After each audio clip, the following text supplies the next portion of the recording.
we get into another question that you, the fan base, has been pondering about, and that be the Alabama coaching staff. Is this the staff?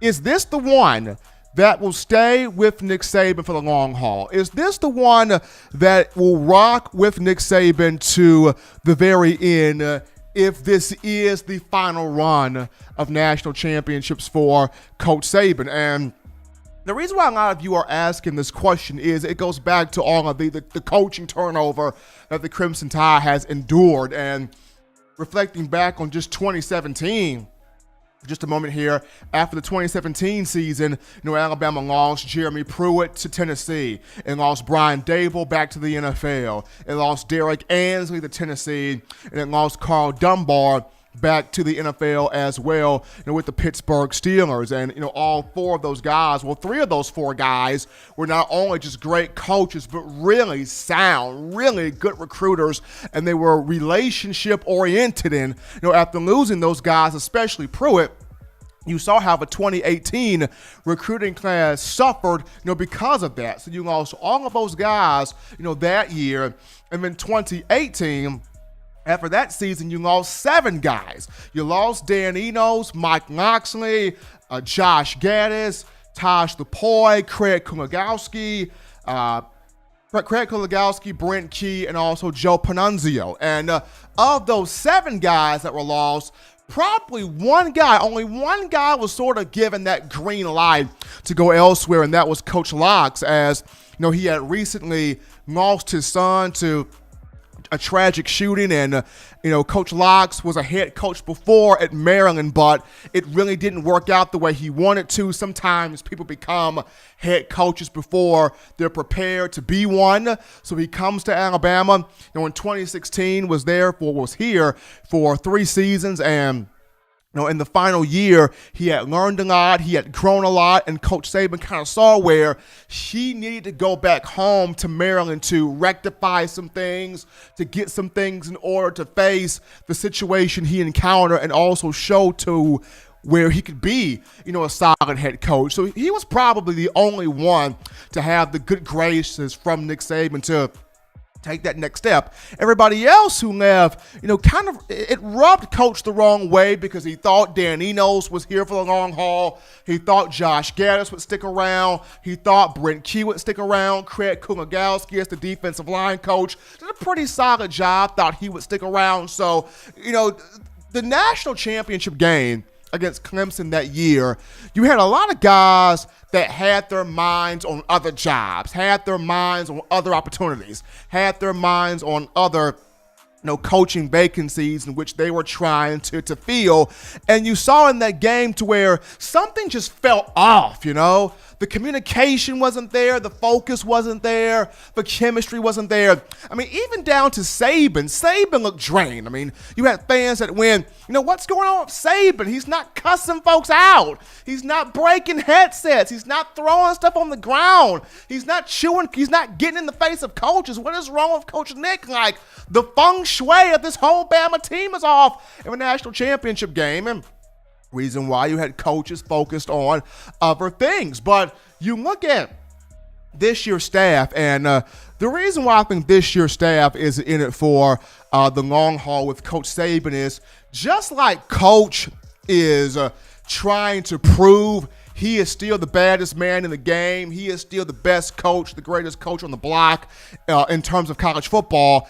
You look at these assistants, they're trying to prove that they can help him in getting Alabama back to the college football playoff, back to the national championship stage, and win. And, much like the players on the roster, you have a great mixture of experience with young talent. The coaching staff, you have a great mixture of maturity, a great mixture of experience, of guys that have settled in. They're not trying to bounce around the country. They're trying to find a place where they can settle in and coast out the rest of their careers, along with young guys that they're good, they're dynamic, but still need some tutelage, still need some growth, still need some coaching, still need some development, and they're not highly sought after just yet.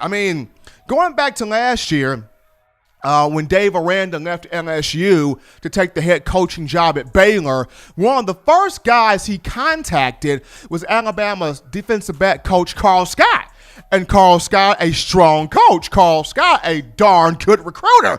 He was one of the first guys that Aranda contacted, but Carl Scott turned it down, wanted to remain at Bama, wanting to keep that continuity. He's in it for, the long haul, and he's been one of the best recruiters on this staff. And then I remember Steve Sarkisian for a minute. He was up for a lot of different coaching offers. Guys were talking about him either going to Colorado, either going back to USC. There were a lot of offers out there for Coach Sark, but he takes the pay raise from Alabama. He is sticking around with the Crimson Tide for that long haul, knowing that, he brought in Bryce Young, so quite naturally he wants to have an opportunity to work with the talented five-star that he brought in. And when you look at a Pete Golding after the 2018 season, you had Oklahoma coming after him along with other programs. He chose to stay at Alabama. Now, last year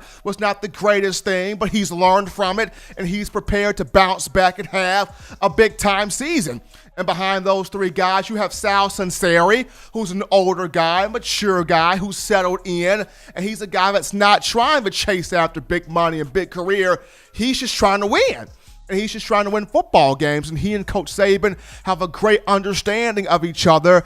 Sal has been here before at Alabama, and then you throw in a Freddie Roach, and you throw in a Charlie Strong, and then you have Jeff Banks, who's another one of those just knockdown solid recruiters for the Crimson Tide. You throw in Charles Kelly. Even down to somebody like Tino Sunseri. And Tino, I know he's just a graduate assistant, but a big-time recruiter in his own right as he helps out with the quarterback. So this coaching staff rocking with Nick Saban, because they know an opportunity for a three-peat is right there, for Alabama. And after losing to LSU a season ago, losing to Auburn a season ago, and you've got folks talking about with the talent that Kirby Smart has at Georgia, this should be Kirby's year to win it all. This should be Kirby's year to beat Alabama. This coaching staff with with Coach Saban, hungry to get this thing started off right with the championship this season, and then push for a potential three-peat down the line here. But as always, you want the best in news, notes, information, and coverage on your Crimson Tide. It's very simple, very easy to do. You can get this by downloading the Touchdown Alabama Magazine app. You can get this from the iPhone App Store if you're rocking Team Apple, Google Play Store if you've got the Android phone. For your audio listening needs, we got you covered on iTunes or Apple Podcasts, Spotify, Stitcher, Spreaker, Google Play, Overcast.fm, TuneIn Radio, or iHeartRadio. We've got you covered. If the good and gracious Lord sees fit, I shall return on Friday, continuing the conversation that is Bama football. But until next time, folks, husbands love your wives. Wives appreciate, value those husbands. Children continue doing those things legitimately to not be bored. Get those 3 hearty meals a day, those 3 great laughs a day. Protect yourself. Protect the loved ones around you. Until next time, folks, I'm your man, Stephen M. Smith, and this has been In My Own Words.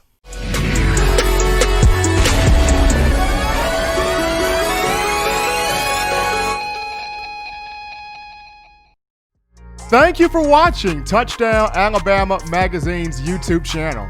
To continue to get the best in Alabama football content, subscribe here and turn on your notifications to stay connected with the hottest shows covering your Crimson Tide.